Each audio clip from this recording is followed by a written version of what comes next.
Alright, everybody, here we go with mission number 2. Things have gotten more complicated since you were out, kid. Carrier numbers have skyrocketed. The registered hive count has almost tripled. Are you ready for this? Do I have a choice? I'm ready. Listen, kid. Ken, don't let your father's betrayal cloud your mind, all right? This is critical. The committee's agreed to push the sterilization a few more days, but if you fail, they'll pull the plug early. I got it. Good. Now listen. We evacuated this area days ago, but heat signatures have continued to grow below the ground. We think there could be a nest cluster nearby. I think you're right. Not sure what's keeping them attached to that jet wing, but looks cool as hell. So we're not gonna ask too many questions. What? What is it? I don't know. Let me call And this you is, back. of course, your host Bellart, right? For the Occult Gaming channel.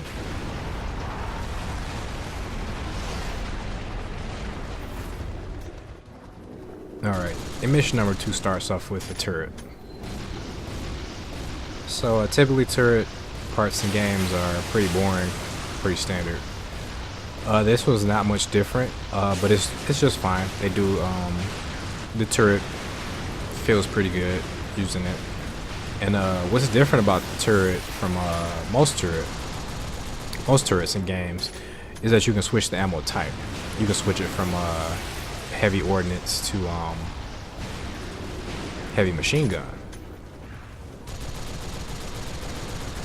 Kind of like the heavy ordnance, like an explosive shell of some sort.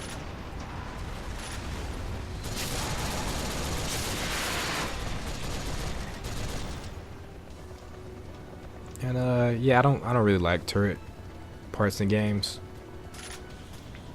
And it's fairly odd that it's one here, but it's fine. It works. It's not annoying, I should say.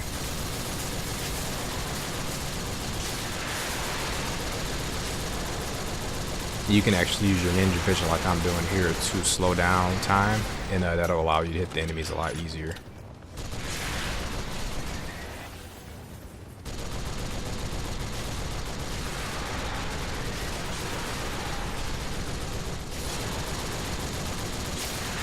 And it's interesting, Ken just dives right back into the mission. A lot just happened to him in the last episode, especially by the end of it. And he dives right back into the mission. I imagine quite some time has passed, but they don't really go into the specifics of like how he recovered and how they like restructured the team, because he lost a lot of his squad mates in that attack, but they seem to have restructured. And they're good to go. They're good to go enough to where they can mobilize another attack force. So, and I also don't understand quite how the how this organization works. I think they're government sponsored. Yeah, but if you use your ninja vision here, makes quick work of this guy, quick work of the Scolex worm. Highly recommend it.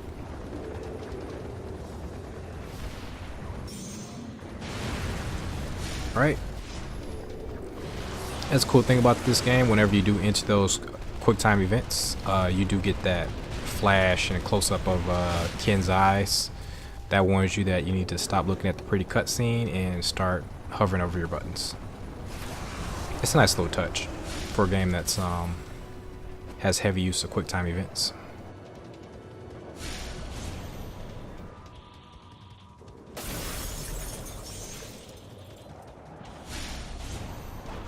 And they do segment the quick time events too, which is very awesome. Glad they do it like that. Not awesome, but really thoughtful, because the quick time events they can be pretty difficult. So by sectioning them off, it makes it so that you don't have to do like whole sections of it. You don't have to do like whole like 5-minute swaths of quick time events like you did in Resident Evil 6, for instance. You just have to do maybe 15 to 20 seconds.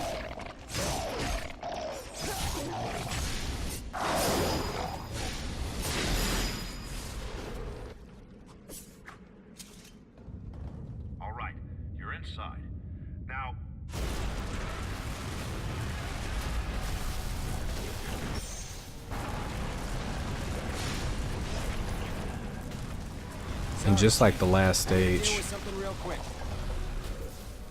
mission 2, just like the last mission I should say, mission 2 is just as dense. Each one of these missions is going to be very dense when it comes to contact, enemy encounters, things like that.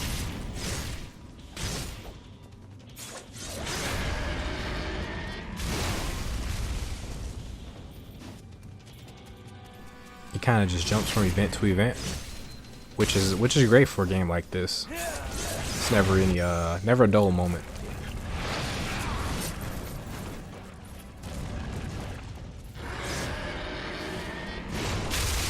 It is no big deal if you miss those, you just lose a little bit of health. I am playing on normal mode. That's something I forgot to mention before.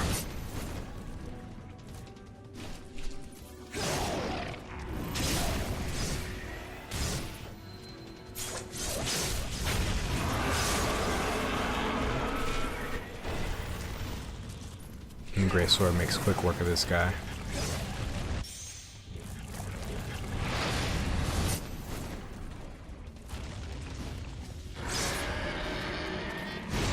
Some of you are probably thinking that dodge didn't make sense. They make you dodge to the right, but he actually jumps to the left.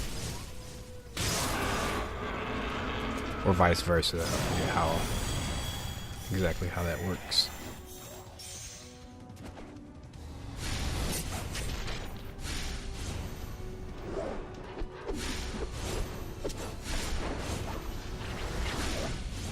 Todome. Love seeing the todome. And that's some damn good animation. It really is. Okay, sorry. What were you saying? Big signal, headed your way. Never a dull moment. Okay. So we just defeated like a mid boss, and immediately we get the next boss.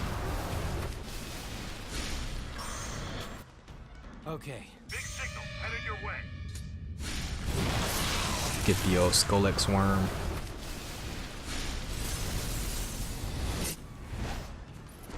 Yeah, sometimes the buttons don't make sense when it comes to these quick time events. Dive being wide doesn't really make sense in regards to the controller, because typically your quick time events that have to do with jumping and landing are the A button, and sometimes they'll make it something weird like Y, which, you know, if you're like kind of moving on instinct like I like to do, it does kind of mess things up. Like right there, jump is A. You think dive would be A as well.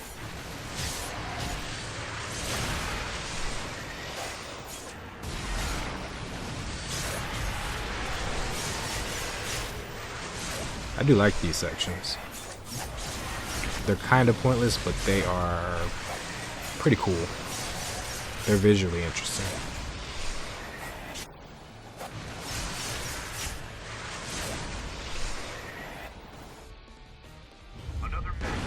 It actually does remind me of Sonic Adventure a little bit. I see it. The speed highway level.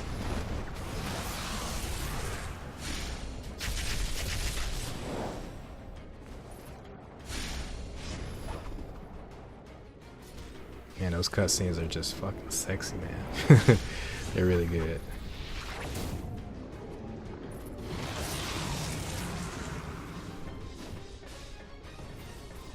I wish Ken had less of a generic name and personality and look. He's a pretty cool character, but personality wise he's pretty generic, but like cutscene wise he does a lot. He's just as cool as cutscene Dante, if not cooler. Like he does a lot of crazy shit in this game.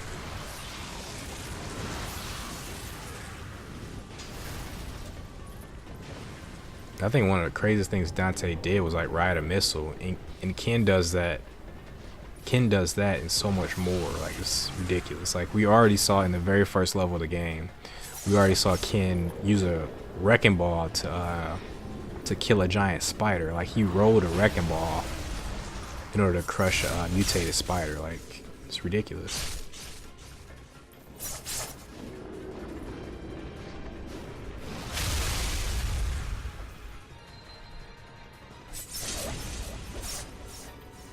And the game does have a little bit of funkiness to the controls.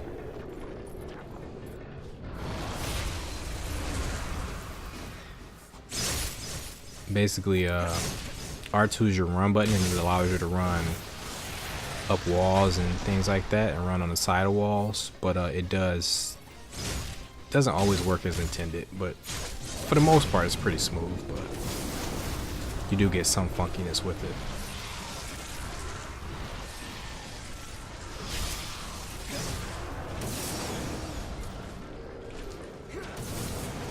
You can actually throw your shuriken at this worm too. Like if you feel like he's spending too much time in the background, you can throw your shuriken at him.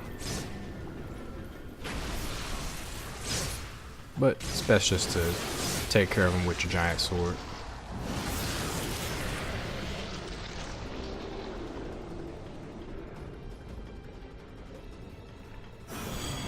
Alright, in order to finish him off, we gotta run all the way to the top.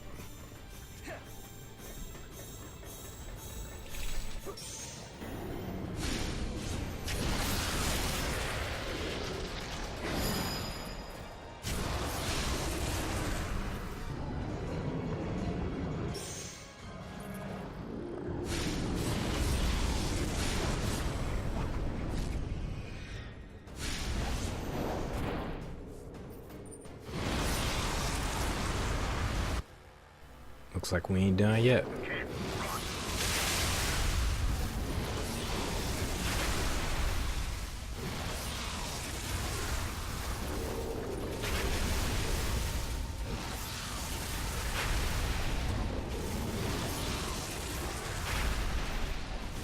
As you can see, things are a little bit janky, like the way they work. But for the most part, they work just fine. Like you can get away with quite a bit. Like, for a few of those jumps, I probably should have fell off the platform. But they were pretty generous with it. Yeah, for the moment. Starting to think Ken is Spider-Man. Even though he's dressed like Piccolo. And he's a ninja. He's kind of moving like Spider-Man a bit. Don't let it get away, kid. And look at that. This is our third boss-like encounter in one level. And we haven't even completely killed off one boss. But we've already moved on to a third boss. Very, very interesting.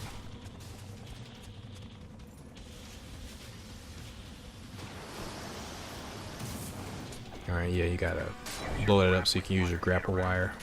These guys are shielded, so you're gonna want to use the heavy blade. I think you can eventually crack their shields with the other blades, but it's not ideal.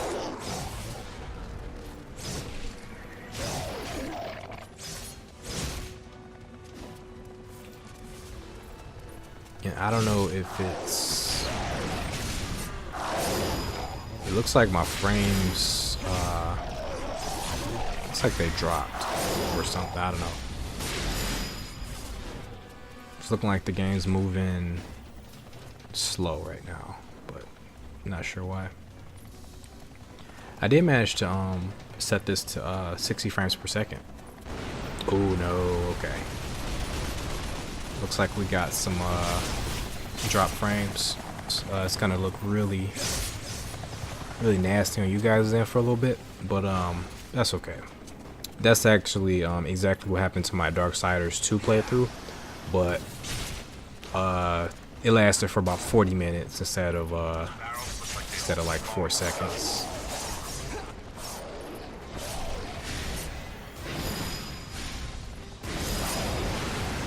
Yeah, it might just be that my computer can't handle the recording at 60 frames per second.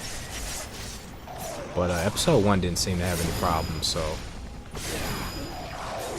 I'm not sure. I'm going to continue to record at 60 frames, but if this happens frequently, I'll just turn it back to 30. So I think it looks like it's moving kind of slow, which pretty much defeats the purpose.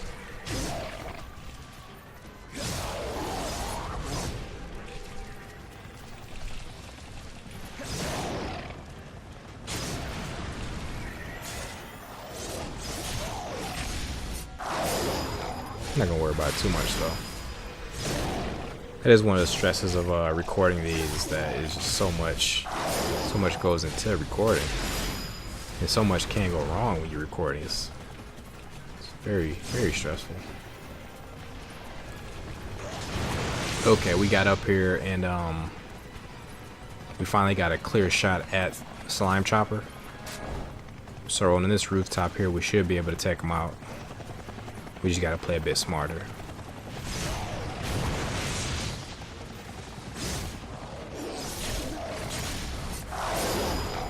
And we can use our dual blades here to whittle him down.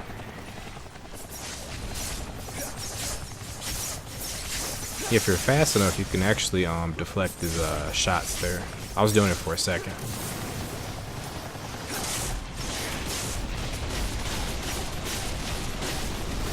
You can also tag him with your Surfin.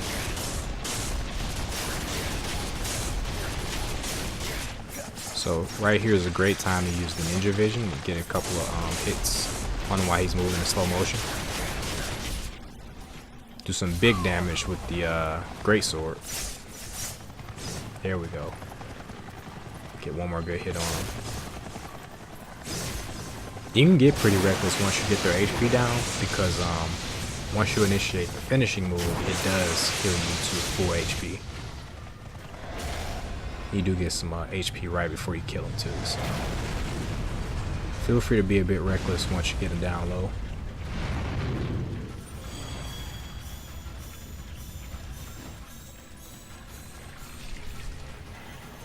Oh, nasty. First time I've ever seen a helicopter with a sphincter. Do feel bad that we're stabbing in the sphincter, but it's what we do. Okay, so now Ken's gonna have a Dante moment. He's gonna ride this missile. But it's even more ridiculous because he's like outside. And you're controlling. That's the cool part. That's pretty much why I can't get too mad at the quick time events in these games, because they're fun, man. It's fun to be a part of these over the top moments.